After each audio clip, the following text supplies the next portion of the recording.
Hello అండి, the spice route Telugu ఛానల్కి స్వాగతం. ఈరోజు మన రెసిపీ ఒక హెల్తీ బ్రేక్ఫాస్ట్ చేసుకుందాము. ప్రోటీన్ ఎక్కువగా ఉంటుంది. శనగలతో దోశ వేసుకుందాము.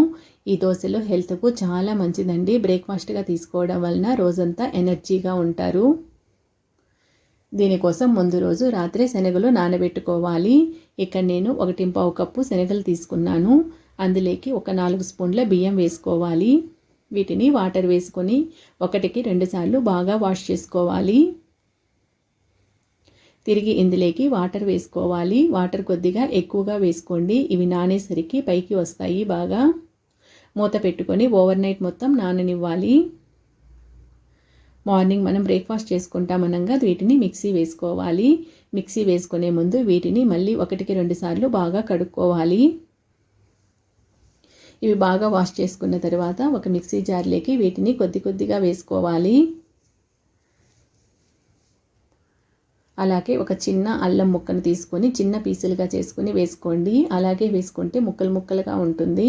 అలాగే ఒక 4 లేదా 5 పచ్చిమిరపకాయలు, ఒక హాఫ్ స్పూన్ జీలకర్ర వేసుకోవాలి. అలాగే రుచికి తగిన ఉప్పు, కొద్దిగా కరివేపాకు వేసుకోండి. వీటిని వాటర్ వేసుకొని బాగా మెత్తగా రుబ్బుకోవాలి.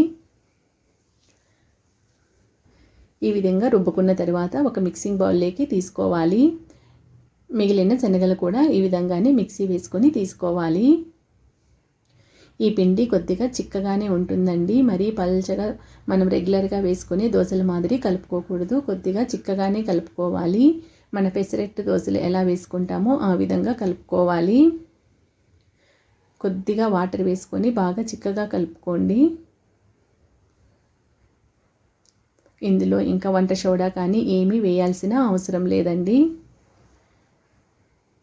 ఇప్పుడు స్టవ్ మీద దోశల పెనం పెట్టుకొని ఆయిల్తో సీజనింగ్ చేసుకోవాలి. మనం రెగ్యులర్గా దోశలు ఎలా వేసుకుంటామో అలాగే వేసుకుంటే సరిపోతుంది.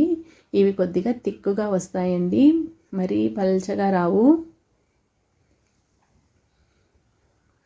ఇవి వేసుకునేటప్పుడు మంటను లో ఫ్లేమ్లో పెట్టుకొని వేసుకోవాలి. ఆ తర్వాత మీడియం ఫ్లేమ్లో పెట్టుకొని కాల్చుకోవాలి. హై ఫ్లేమ్లో పెట్టకూడదండి, సరిగా కాలవు. మీడియం ఫ్లేమ్లో పెట్టుకొని నిదానంగా కాల్చుకోవాలి. ఇవి కాల్చడానికి కొద్దిగా టైం తీసుకుంటాయి. 2 వైపులా అటు ఇటు కాల్చుకున్న తర్వాత నేను ఇక్కడ పైన కొద్దిగా కరివేపాకు పొడిని వేసుకుంటున్నాను. మీ దగ్గర ఉన్న ఏ పొడినైనా వేసుకోవచ్చండి. పల్లీల పొడిని కానీ అలాగే పప్పుల పొడిని కానీ ఏదైనా వేసుకోవచ్చు. టేస్ట్ చాలా బాగుంటుంది. అంతేనండి, ఎంతో టేస్టీగా ఉండే శనగల దోశలు రెడీ అయిపోయినాయి. ఈ రెసిపీ కనుక మీకు నచ్చినట్లయితే లైక్, షేర్ అండ్ సబ్స్క్రైబ్